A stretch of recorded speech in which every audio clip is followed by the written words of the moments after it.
طب العرب وقفوا معاهم على اساس ايه بقى؟ ما هو على اساس ان هم احنا عايزين دوله مستقله بتاعتنا، احنا هنساعدكم تهزموا العثمانيين بس احنا نعمل دوله مستقله بتاعتنا. طبعا ولا اي حاجه حصلت من الكلام ده العرب كله. بقى شغالوا لغايه دماغهم. حتى على باللفظ كده بيقول لك ان التاريخ بتاع بريطانيا على قد ما هو ممتع بس مش كله مشرف. وعد بلفور ده اصلا نص ان هو ده اللي اقر باقامه وطن بالظبط. اليهود في ارض بالظبط. فلسطين. بالظبط تمام. ايوه دي حقيقه. العرب سموه ايه بقى؟ الكلمه وعد الشهيره، وعد من لا يملك لمن لا يستحق. ودي كلمه انا شايفها معبره جدا، جدا. وبناء عليه في 14 مايو 48 تم اعلان قيام دوله اسرائيل. اسرائيل. ازيكم عاملين ايه؟ معاكم احمد البكل واحمد حسام، وتاني حلقه من اول موسم في كلام مش مهم. كنا اتكلمنا الحلقه اللي فاتت عن الحاجه اللي بتشغل الناس كلها وهي قضيه فلسطين. الناس كلها حس سالتنا في الكومنتس، وناس كتيره يمكن نعرفها كمان سالونا ان احنا كنا جبنا كده كام مصطلح زي مثلا وعد بلفور والحاجات دي كلها. فالناس عندها فضول تعرف ايه اصل الحكايه نفسها. ايه الموضوع من اول، قصه فلسطين من اولها لاخرها. بالظبط صح. وعشان كده احنا النهارده طالعين نحكيها، يعني طالعين صح. نحكي من اول ايه قيام دولة اسرائيل دي جه ازاي بالظبط. والموضوع ماشي ازاي لحد النهارده، عشان لما تفهم التاريخ اكتر تعرف ايه اللي بيحصل النهارده ده ليه، صح. وتعرف مين اللي معاه الحق ومين اللي على باطل. صح. لا وحاجه كمان مهمه، لان يمكن احنا في حاجات كتيره قوي نفسنا نعملها بس مش في ايدينا. مم. بس الحاجه فعلا اللي ممكن تبقى في ايدينا ان احنا نوعي الناس، اخواتنا الصغيرين واولادنا والكلام ده كله بالقصه نفسها عشان القضيه لازم. نفسها ما تموتش. وده تاريخ، يعني ده تاريخ. صح. انت المفروض انت تبقى عارف تاريخ الوطن العربي بتاعك عادي، ده يعني حاجه مش عشان حاجه، عشان تبقى انت عارف صح. اصلا القصه صح. ماشيه ازاي. وبالتالي بقى لما يعني بالذات لما النهارده بيحصل احداث زي دي، فانت المفروض تبقى عندك فضول اكتر ان انت صح. تفهم القصه ماشيه ازاي، صح يعني من متفق زمان معاك. يعني. بالظبط. بدأت ازاي بقى قصة فلسطين، او هناخدها من، طبعا هي من زمان جدا، بس تعالى ايوه. ناخدها من الفترة اللي هي بدأت فيها قصة إسرائيل اه. والكلام ده كله. بص احنا نرجع زمان قوي بقى ل 1897. اه. ده بدايه تكوين الجماعات الصهيونيه اللي هم مقتنعين ان هم يبقى ليهم اليهود يبقى ليهم وطن معين في امم. بقعه من الارض اللي هي صح. ارض الميعاد، طبقا لكلامهم ان هو موجود في الكتاب المقدس بتاعهم. صح. تمام. في الاول قالوا ان الارض دي هتبقى في امريكا اللاتينيه، فقالوا كان قالوا الارجنتين أرجنتين تقريبا ارجنتين، اه. وبعدين قالوا لا دي في غرب افريقيا، فكانوا عايزين اوغندا، وبعدين استقروا. تخيل شوية إسرائيليين قاعدين في أوغندا يعني. يقول لك دي فكرة. أرضنا. اعتقد اوغندا كانت عشان غرب افريقيا برضه فيها ثروات اه والكلام طبعا ده، صح. فيعني هم كانوا يعني بينشنوا على حاجه بس ارض. أعتقد اللي اختار ساعتها فلسطين كان مم. الجماعات المتشددة دينيا شوية، لأن هي بالنسبة بالظبط. لهم ده المكان اللي احنا اللي مفروض فيه أيوه برضه أنا ما أعرفش الاراضي بالظبط المقدسه بالظبط الأرض بتاعتهم. المقدسة بتاعتهم، وإن امم. احنا ده المكان اللي هنحكم بيه العالم والكلام ده كله ودي يعني. ارض الميعاد. بالظبط. تمام. بداوا يعني كان ساعتها في الفتره دي فلسطين كان فيها من تعداد سكانها 3.5% يهود. تمام، زي اي بلد في العالم طبيعي فيها اه. كل الاديان. بس كان برضو حاجه مهمه ان احنا نقولها، قول لي. ان كان ساعتها اليهود يعني بيتهجروا كتير جدا من روسيا وشرق اوروبا علشان الاضطهاد اللي كانوا بيجوا لهم، لان مظبوط. كانوا ساعتها حتى هم بيصفوا اليهود دول نفسهم. يعني كنت قريت كده مقاله كتبت في سنه 1917، كان مم. بيقول لك ان اليهود دول هم لاجئين وكانوا شغالين فلاحين وعمال، فكانوا مم. الطبقه الكادحه من الشعب ده. مظبوط مظبوط. و نيجي هنا بقى للموضوع، للقصه اللي بدات تقلب الموازين تماما. وعد بلفور. بس في قبلها حاجة. قول لي. في فكرني. هو من قبلها كانت هزيمة الدولة العثمانية في الحرب العالمية الأولى. اه دي فكان دي في حصل اتفاقية سايكس بيكو دي اللي هو بين اه إنجلترا وفرنسا، طب قول لنا وقسموا انت الاتفاقيه دي اكتر، يعني احكي لنا انت الاتفاقية عنها. دي. الاتفاقية دي اللي أنا لما دخلت كده قريت عن الموضوع، هو الاتفاقية دي عبارة عن إن هي كانت اتفاقية سرية بين مم. واحد اسمه سايكس وواحد اسمه بيكو. سايكس مم. ده إنجليزي وبيكو ده واحد اعتقد فرنسي. يعني وزراء الخارجيه او حاجه كده. حاجة كده اه، مش عارف اه. مناصبهم بالظبط، بس يعني اه. اه في الحتة دي، بس هي كانت اتفاقية سرية. اه. واللي عرفته كمان ان هي ما اعترفش بيها بالاتفاقيه دي غير في مؤتمر اسمه سان ريمو حصل في سنه 1920، واعترف اوكي. بيها من دول الحلفاء. الاتفاقيه دي بقى بتنص على ايه؟ بتنص بقى ان الحته اللي هي فلسطين بسوريا بلبنان بجنوب العراق بالحته دي كده كلها، ان هي هتتقسم بين انجلترا وفرنسا. اوكي. واللي عرفته كمان كانوا ساعتها، هم القوى العظمى كان ساعتها. هم القوى العظمى اللي كسبوا بقى الحرب العالميه، فهم اللي مظبوط. بيقسموا بقى. يعني هو كانت فلسطين دي هم اه الحرب وهم العالميه الاولى بقى. حرب العالميه الاولى اه، امم. ما كل المنطقه دي كانت امم. تبع الدوله العثمانيه. تمام. فلما خسروا، امم. وكمان عرفت حاجه تانية، ان كان في اصلا ساعتها اتفاق مع العرب مع واحد اسمه حسين بن علي، ده اللي هو كان شريف مكة ساعتها. مم. كان بيقول لك اللي هو ان زي ده العاهل السعودي زي النهارده أوي. ايوه بالظبط حاجه مم. كده، اللي هو كان ما هو ما كانش فيه خادم بقى الحرمين. بالظبط، ايوه بالظبط. كان بيقول لك ان الاتفاق ده ان العرب يساعدوا الانجليز ان هم يقضوا على العثمانيين في سبيل ان هم يعملوا دوله مستقله بذاتهم. والدوله دي كانت مفروض بالخطابات اللي ما بين كان واحد اسمه سير هنري ماكماهون، ده كان اللي هو القائد الاعلى للقوات البريطانيه في مصر. مم. كان هو اللي بيبعت في جوابات مصر. في مصر. اوكي. كان هو اللي بيبعت جوابات لحسين بن علي اللي هو شريف مم. مكة. كان كلامهم كله بينهم وبين بعض. الخطابات دي يعني أنا لما قريت قال لك الخطابات دي قعدت سنة. طبعا الموضوع بقى زمان غير دلوقتي يعني. بس كان الموضوع ان هو قد ايه ان الانجليز كانوا محتاجين مساعدة العرب في ان هم يهزموا العثمانيين، وده حصل. اوكي. في نفس الوقت طب العرب وقفوا معاهم على اساس ايه بقى؟ ما هو على اساس ان هم احنا عايزين دولة مستقلة بتاعتنا، احنا هنساعدكم تهزموا العثمانيين بس احنا نعمل دولة مستقلة بتاعتنا. طبعا ولا اي حاجة حصلت من الكلام ده العرب كله. بقى شغالوا دماغهم. لغايه قال لك دلوقتي بنتغفل قال لك والله. هنستقل بقى نساعد الانجليز عشان نخلص من بالظبط. العثمانيين. وفي نفس اوكي. الوقت كان الانجليز عملوا بقى وعد بلفور ده حصل لليهود. مم. فطبعا حصلت ساعتها مشكله كبيره قوي. وكنت قريت كده ان حصل انترفيو مع وزير الخارجيه البريطاني في 2002. اوكي. فكان هو فعلا على لسانه اللي في يعني الوقت ده يعني. في الوقت ده في وقت 2002 يعني. بيقول لك ان معظم المشاكل اللي حاصله في المنطقه دلوقتي هي بسبب الاختلافات اللي كانت بتحصل، وان هم بيتفقوا مع ناس على حساب ناس تانية وبيتفقوا مع ناس تانية على نفس الحاجه يعني. حتى ده بيقول لك بيحصل. بعد كده مم. بين فلسطين واسرائيل كان وهم تحت الانتداب البريطاني كان انجلترا كانت بتوعد الطرفين بنفس الحاجه. اوكي. فكان دايما هو بقى الراجل ده اللي هو كان وزير خارجيه في سنه 2002 بيقول ان مشاكل كتيره قوي بسبب المشاكل اللي كانت في الحكومه البريطانيه ساعتها. حتى على باللفظ كده بيقول لك ان التاريخ بتاع بريطانيا على قد ما هو ممتع بس مش كله مشرف.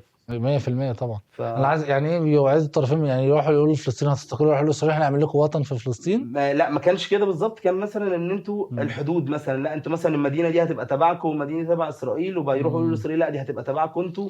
فكان بيحصل من هنا النزاعات الكبيره بين الفلسطينيين والاسرائيليين، ان هما الاثنين واخدين وعد من الحاكم ساعتها المفروض اللي هو الانتداب البريطاني. ان هما الاثنين واخدين وعد بحاجه معينه وبيخشوا بقى يطقشوا في بعض. تمام.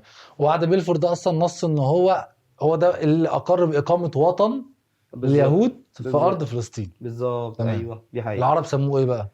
الكلمه الشهيره وعد من لا يملك لمن لا يستحق. ودي كلمه انا شايفها معبره جدا جدا يعني جدا صح. يعني هو ما دي مش ارضك وهم ما يستحقوهاش النهارده. من هنا بقى بدات القصه وبدا التهجير لليهود تباعا واحده واحده من 1917 او 1920 بعد ما اقروا المعاهده بتاعه سايكس بيكو. بدا التهجير اليهود بطرق شرعيه وبطرق غير شرعيه. بيقول لك وصلوا في سنه 45 يعني بعد خلال 25 سنه اتهجر 50,000 يهودي او من 40 ل 50,000 يهودي.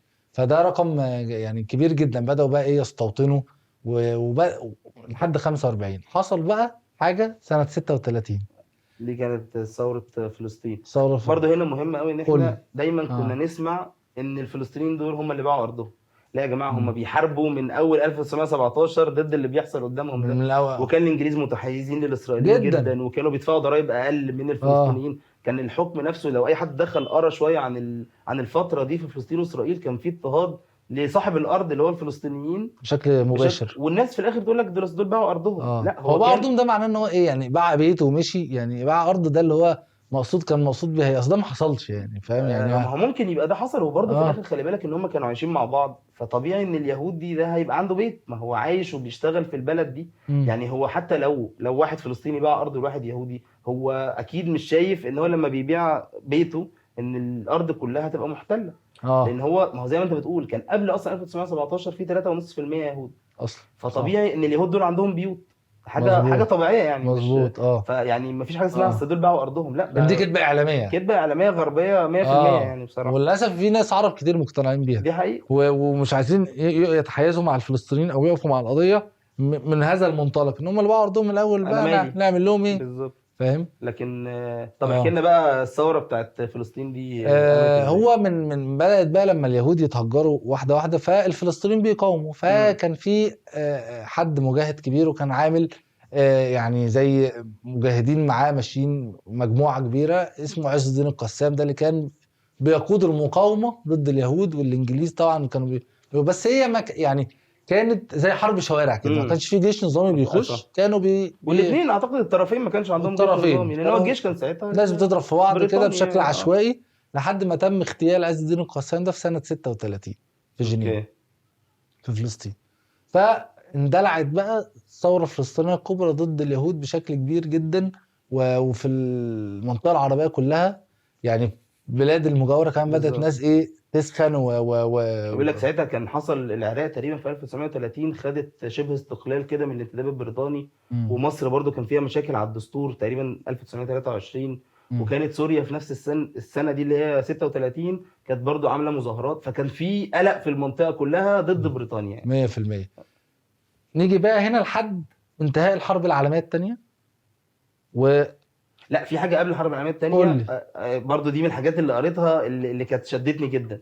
فكره ان بيقول لك ان من كتر قوه الثوره الفلسطينيه وان هي ليها اهداف واضحه، حاولوا بكل الطرق ان هم يعني يهدوا الثوره، ما عرفوش بريطانيا لغايه ما جت سنه 1939 اللي هي السنه اللي ساعتها انجلترا قالت يا جماعه احنا هنعمل حد للمهاجرين الاسرائيليين اللي هو 75,000 واحد دي نقطة بس، مهمة جدا. وهنوقف الهجره تماما عند سنه 1944. اوكي. فده كان قرار في مصلحة الفلسطينيين بصورة كبيرة، يعني ده كان طبعا. انتصار غير طبيعي للفلسطينيين ساعتها. حلو. بس للأسف اللي حصل ساعتها برضه ما كانش في مصلحتنا خالص كعرب وكفلسطينيين، ان هو قامت ساعتها الحرب العالمية الثانية.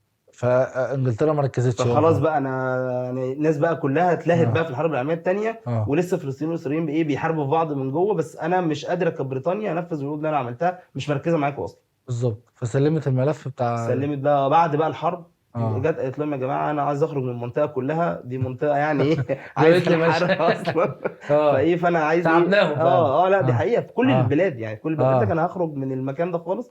وهي اه كمان كانت بعد الحرب العالميه الثانيه كانت منهكه، يعني مم. خلاص هي جابت هم كسبوا والكلام ده كله، بس اقتصادها كان واقع، كانت عايزه بقى تقوم نفسها كبلد تمام. على حيلها يعني تاني. ايوه. وكان ساعتها اللي كان اكبر مستفيد من الحرب العالميه الثانيه هي امريكا. مم. فانجلترا حتى ساعتها انتقلت من قوة عظمى، والقوة العظمى بعد الحرب العالمية الثانية بقت أمريكا وروسيا. مظبوط.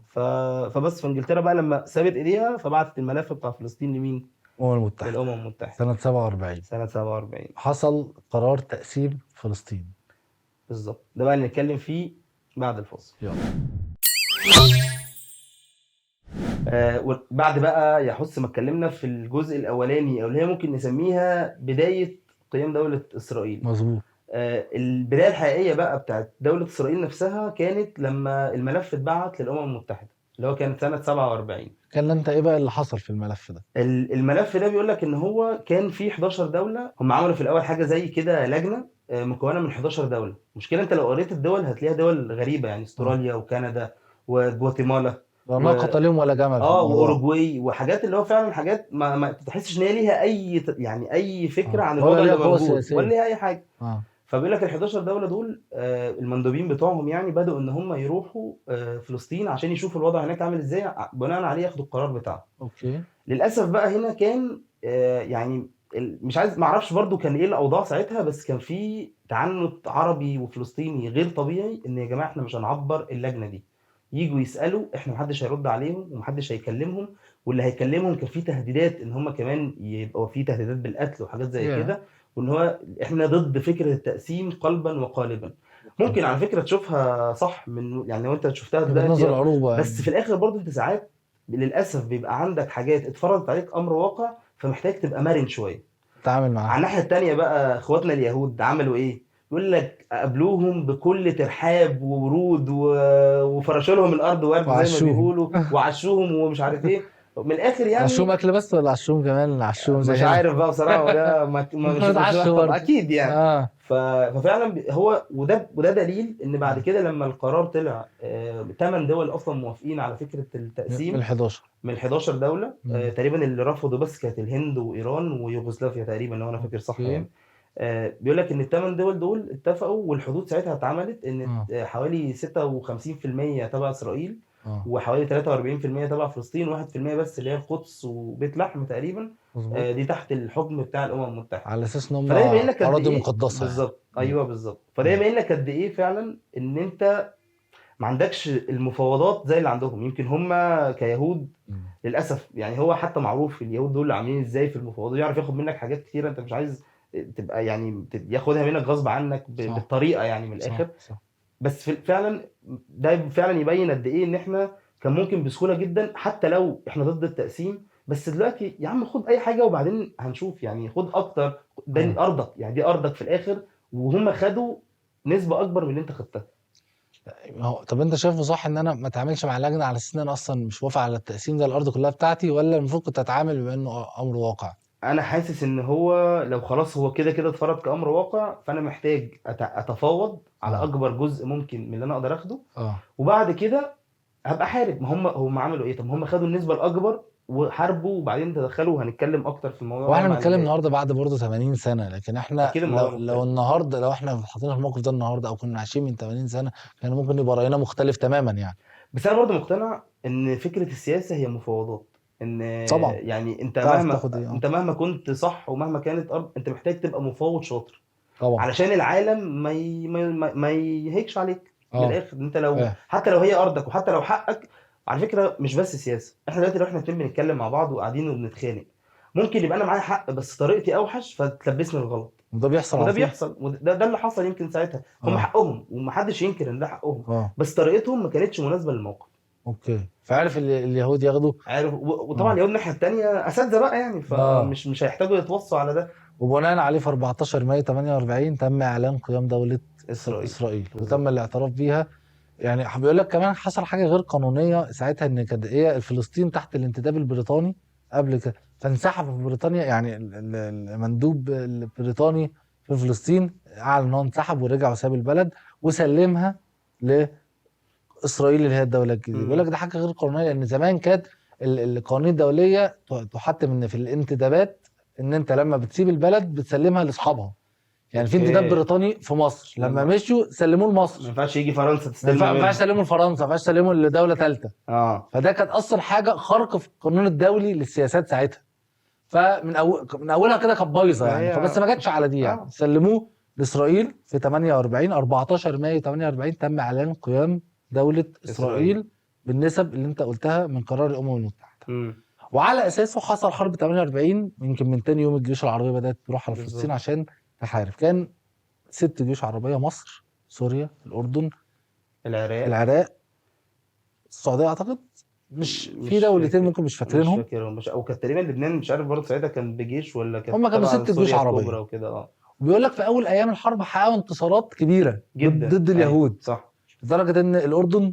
انا عارف الاردن دخلت القدس، ده في بالظبط. صوره اصلا للملك بتاع الاردن متصور في القدس في في القدس في 48. 48 اي حققوا انتصارات كبيره جدا. صح. انجلترا ضغطت على مجلس الامن ان هو يتم وقف اطلاق النار لمده طب 36 انتوا مالكم ساعه. مش انتوا خرجتوا منها؟ انتوا مالكم يا جماعه؟ حصل تراجع رهيب، حصل ضغط كبير على مجلس الامن 36 ساعه عشان اه يلموا نفسهم. ما لحقوش، راحوا طلبوا هدنه لمده 4 اسابيع. خلال الهدنه دي بداوا يلموا نفسهم، بدا يجي مساعدات من امريكا عسكريه ومن انجلترا ومساعدات اقتصاديه. بداوا يلموا نفسهم تاني اسرائيل، وراحوا بداوا بقى يحققوا انتصارات. بالظبط. نتيجه الحرب دي في الاخر خدوا نسبه قد ايه بقى؟ 78% من الارض اوكي. سابوا.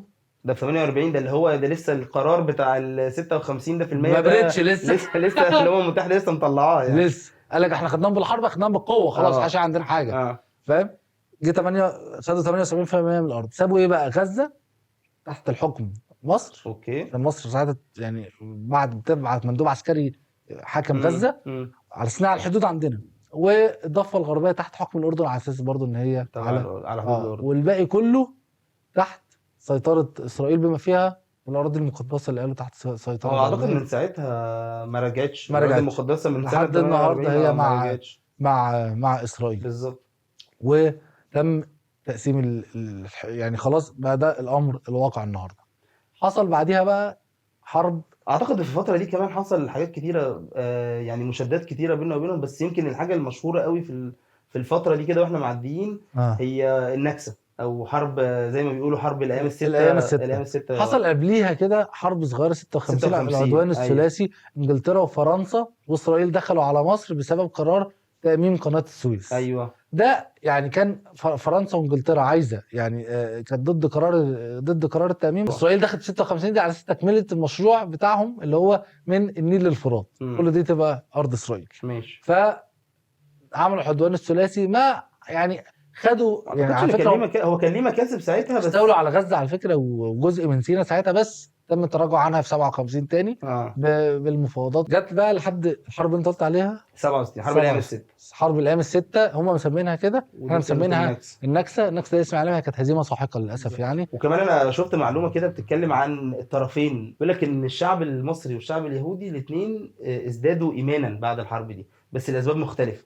الشعب المصري حس ان احنا خسرنا بسبب ان احنا بعيد عن ربنا، وان احنا محتاجين نقرب اكتر من ربنا عشان ربنا ينصرنا ويوفقنا وكده. والشعب الاسرائيلي الناحيه الثانيه، مع ان هو كان قايم اصلا على اساس ديني، بس كان دايما الحكومات بتبعد عن الدين. يعني كان دايما هي حتى فكر الصهيوني بعيد عن الدين جدا. يعني انت لو دخلت قريت اكتر مفيش في اي فكره دين الصهيونيه مفيش اي دين خالص. وهم اليهود المتدينين كمان نفسهم مش هتلاقيهم عندهم نفس الفكر بتاع الصهيونيين. صح. يعني هتلاقيهم هم دايما في حالهم، انا مش عايز حاجه من حد. ممكن يبقى عنده معتقدات غريبه او معتقدات يعني بدع او حاجات زي كده، بس ما عندوش فكره القتل والحروب والحاجات دي كلها. ده مش عند اليهود خالص يعني. فبيقول لك بقى ان هم بعد حرب 67 زادوا برضو ايمان ان هم كسبنا بسبب تدخل الهي، لان احنا اضعف من الجيوش اللي حوالينا وكسبنا. فهم حسوا ساعتها ان في تدخل الهي، فاحنا محتاجين نقرب اكتر بقى لربنا عشان يفضل مبارك لنا في المخطط اللي احنا ماشيين فيه. بعدها اتغروا، قال لك الجيش الذي لا يقهر وبتاع. ايوه صح. فهم النتائج 67 دي للاسف هم دخلوا خدوا سينا كلها. وطبعا خدوا غزه في سكتهم، غزه والضفه. والضفه يعني فلسطين كلها بقت تبعهم، وسينا والجولان خدوا الجولان. خلاص بقى يعني بداوا بقى خلاص حاسين المشروع بتاعهم بيكمل بشكل كبير جدا. بالظبط. لحد ما جينا احنا 73 الحمد لله قدرنا نرجع شويه ناخد سينا تاني من بالحرب، ومن ثم بعديها معاهده السلام اللي هي كان في ناس كتيره من الدول العرب كلها قطعتنا بسببها. لان حست ان احنا برضه بنقعد معاهم وبتتفاوض وبتعترف بيهم. ودايما العرب عندهم حته انت اصلا مفيش حاجه اسمها اسرائيل. ما هي دي برضو بقى النقطه اللي دايما هترجع في كل قصه لنفس النقطه. هل فكره ان انا مش معترف بيهم ان انا ما اتفاوضش؟ ما هو المفاوضات هي اللي رجعت سينا. ما احنا لو ما كناش اتفاوضنا ما كنا مش هنعرف ناخدها، ممكن كانت تفضل في حروب لغايه دلوقتي مثلا. فمش معنى ان انا مش معترف بيهم ان انا ما اتفاوضش على حقي. يعني في الاخر هو حقي ومحتاجك. وانت مش انتوا الاثنين بس، وفي عالم تاني وفي دول عظمى زي امريكا تدخلت والكلام ده كله. فانت محتاج تبين للناس دي ان انا مش مضطهد للناس دي. انا بالعكس انا ما عنديش مشكله معاهم، علشان الناس دي يفضلوا واقفين معاك نوعا ما. انت برضه مش هتقدر تحارب العالم كله لوحدك. خلي بالك هو كمان كان في ضغط شعبي هنا في مصر. كان معظم الناس عامه كانت ضد معاهده السلام. يعني كان هم معظم الناس اعتقد من نفس الفكره اللي هو احنا ما نحطش ايدينا في ايديهم. احنا فيها تنازلات كتير، فيها بيع لحق العرب. هو يعني اللي اعرفه ان السادات ساعتها قال لياسر عرفات تعالى واقعد معايا وهتاخد جزء من الارض غزه تاني، وهترجع لك الضفه تاني، ارجع لحدود 67 تاني. ولا مره عدينا على حدود 67 احنا عملناها بس ولا مره عدينا عليها يا مسمى بس. فرفض ان هو يقعد برضه اعترافا منه ان لا انا الارض كلها بتاعتي وانا ما اقعدش معاهم. وانا لو هو كان وجهه نظر ساعتها ياسر عرفات او وجهه نظر الفلسطينيين، انا لو قعدت معاه النهارده هبقى كده بضيع حقي الى الابد. هبقى انا رضيت بالامر الواقع ان انا خدت الحتتين دول، وباقي الارض ايه انا سلمتها ليهم بايدي. بس سبحان الله ده حصل بعد كده بالظبط بنفس الشخص بالظبط. سبحان الله. خلينا بقى نتكلم على الجزء اللي بعد كده بقى بعد الفاصل. يلا بينا. هنيجي بقى لاخر جزء بقى التاريخ الحديث من القصه. بالظبط. بدأ 87. طبعا انت من ساعه معاهده السلام 77 لحد 87 يعني حصل زي سنوات من الاهمال السياسي. الناس نسيت فلسطين، الدنيا هاديه برضو، الناس مش قادره، محدش حمل حروب والاقتصادات واقعه والكلام ده كله، في هدوء كده لحد انتفاضه الحجاره. بدأ حصل انتفاضه من الفلسطينيين ضد اسرائيل. كان في موقعه كده يعني، كانت في واقعه ليها سبب. موضوع ان اسرائيل دخلوا على عمال بيشتغلوا في مصنع دسوق. ايوه بالظبط، بالدبابات حاجه زي كده. ده كان سبب اندلاع الانتفاضه دي. انتفاضه اطفال الحجاره دي اللي هم بيسموها انتفاضه اطفال الحجاره، ان هم كانوا دول بيضربوهم بالسلاح والتانيين بيرد عليهم بالطوب. بالظبط. سنه 87 فضل المناوشات دي طبعا ايه. اسرائيل تقتل في يعني خلال بقى بس انت لو شفت كمان الارقام بتاعت القتلى بتاعتهم كبيره جدا. لا يعني كمان مش تقريبا 1160 فلسطيني حاجه زي كده قصاد 170 اسرائيلي. فانت ومع ان هم 170 اسرائيلي بالنسبه لهم رقم، بس في الاخر برضه انت مهما دايما لما تشوف الارقام حتى باللي بيحصل دلوقتي، لما تشوف الارقام اللي ماتوا هنا واللي ماتوا هنا دايما هتلاقي على الاقل 10 اضعاف يعني بأقل وجه، على الاقل اقل وجه، لان هو دايما جيش نظامي بيحارب افراد بالظبط. وده في اثناء الانتفاضه في 88 حصل حاجه يعني موقعة صبرا شتيله دي، شارون كان هو القائد بتاعها، دخلوا دهسوا الناس يعني هي في المخيمات. انا عارف ان في واحده من الانتفاضتين كانت بسبب ان شارون دخل المسجد دي بقى الاقصى لسه هنجيلها. الثانيه اوكي. فقعدت الانتفاضه دي من 87 ل 65 لخمس سنين لحد 92، لحد ما بداوا ان هم معاهدات اوسلو بقى بدا يعني يحصل تحرك دولي بقى ان هم عايزين نخلص الموضوع بقى، نهدي بقى الدنيا. فامريكا تزعمت الموضوع بيل كلينتون ان هو جايب ياسر عرفات من ناحيه وشيمون بيريز اللي هو كان رئيس الوزراء في اسرائيل، ويقعدوا مع بعض حلوا الموضوع. طبعا ياسر عرفات كان اللي هو رئيس منظمه التحرير الفلسطينيه اللي هي النهارده فتح. قعدوا مع بعض، وانا اعتقد القعده دي هي اللي عملت مشاكل بين فتح وحماس كمان، اللي عملت بقى مشكله كبيره يعني تكاد توصل لحد النهارده يعني. ايوه بالظبط. وهقول لك ليه.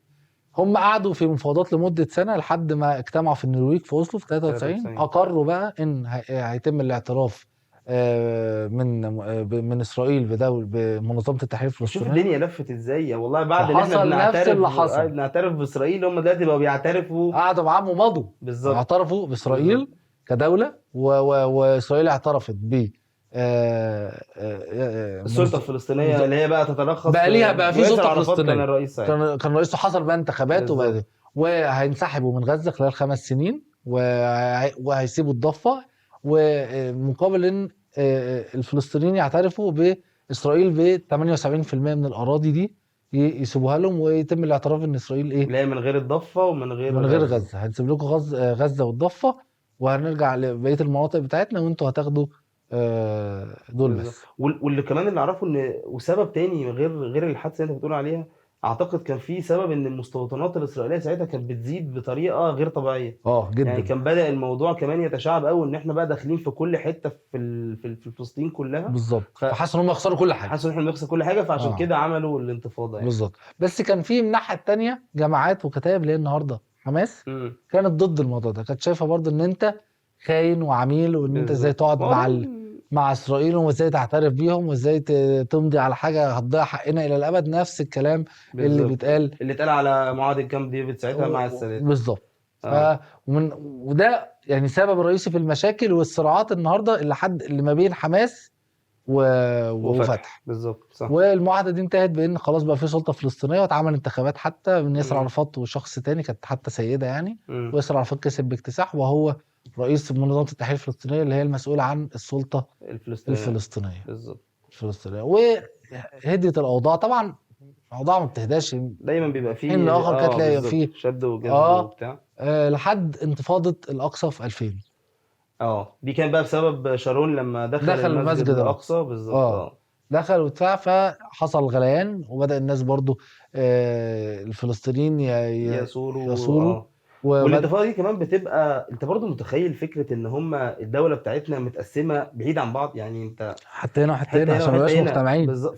ففكره الانتفاضه كمان بتيجي من ان الاثنين قاموا مع بعض وعرفوا يفرقوهم، عرفوا يخلوهم جماعتين، جماعه هنا وجماعه هنا ومختلفين مع بعض، ومختلفين وبيتخانقوا وبيضربوا ويموتوا بعض. فمش بس احنا مش فاضيين ويعملوا وبيتفقوا مع الاسرائيليين على بعض، انت عارف كده والله العظيم.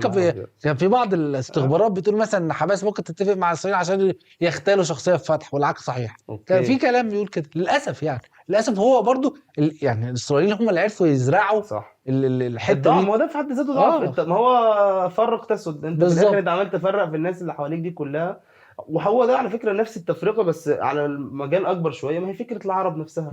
الحكومات اللي كل واحد بيبص على مصلحته الشخصيه الاول، حتى باللي بيحصل دلوقتي. ما هو انت اللي بيحصل دلوقتي ده سبب كبير قوي من عدم الرد، ان انت بص على مصلحتك الشخصيه. ما انت لو مش فارق معاك وانت شايف ان فعلا دول محتاجين المساعده صح. ومحتاجين الدعم صح. فانت هتخش من غير ما تفكر 100%. فهي نفس الفكره برضو، ان هم خلوا كل حد بص على مصلحته الشخصيه، خلوا الوطن العربي كله يعني مش على وفاق او مش على صفحه واحده زي ما بيقولوا يعني. بالظبط. انتفاضه الاقصى دي انتهت 2005 ان هم حوالي 1200 قتيل و5000 جريح، ارقام بقى كده. مم. وطبعا اسرائيل 100 بس واحد. ما فيش فيها نتائج ما حصلش سياسيه بقى، لا يعني. ما حصلش بقى اعداد ولا حصل حاجه، غير ان هم زاد الاحتقان ما بين حماس وفتح. ده بس اللي اعرفه ان في 2006 بعد الانتفاضه حماس كسبت اول انتخابات ليها. اول انتخابات اول انتخابات ليها بالظبط. كانت ساعتها كانت حماس هي اللي كسبتها، بعد بقى اعتقد ياسر عرفات كان ساعتها كان توفى. توفى بقى خلاص. اه اه فكسبت حماس ساعتها اول انتخابات ليها، ومن ساعتها بقى هي هي المسيطره على غزه. بالظبط هي المسيطره او على غزه، والناحيه وفتح التانيه فتح هي هي المسيطره على المسيطره على الضفه الضفه الغربيه. الغربيه. بس ده التاريخ لحد 2005. وحصل بقى اعداد ومصالحات بين فتح وحماس كتير في بالظبط. السعوديه وفي قطر، وبيرجعوا يتصالحوا وبيتخانقوا وبيرجعوا يتصالحوا، لكن آه القضيه زي ما احنا اهو مكملين فيها لغايه دلوقتي يعني، لحد النهارده. فبالظبط. احنا قلنا النهارده لازم نحكي التاريخ عشان تبقى عارفه وتحكم بنفسك، صح تحكم صح بنفسك الموضوع ماشي ازاي من الاول. صح. واتمنى ان اللي احنا حكيناه كده بصوره مبسطه يبقى وصل للناس فعلا يا رب بشكل كويس، ان شاء الله. ونبقى يعني الموضوع فعلا عرفتوا تستوعبوا كده ولو جزء بسيط من القصه. واللي عايز يعرف اللي حصل في 2023 يشوف بقى الفيديو الحلقه بقى الاولاني. اللي فاتت بالظبط، بالظبط الاول الفيديو الاولاني بنتكلمنا فيه عن الموضوع ده. بس كده، بالظبط. في اي حاجه تاني نحب انا نقولها كده كده خلصت قبل ما كلامي. نخلص؟ خلاص وانا كمان. يلا بينا. نشوفكم بقى في فيديو جديد، استنونا الاسبوع اللي جاي. سلام.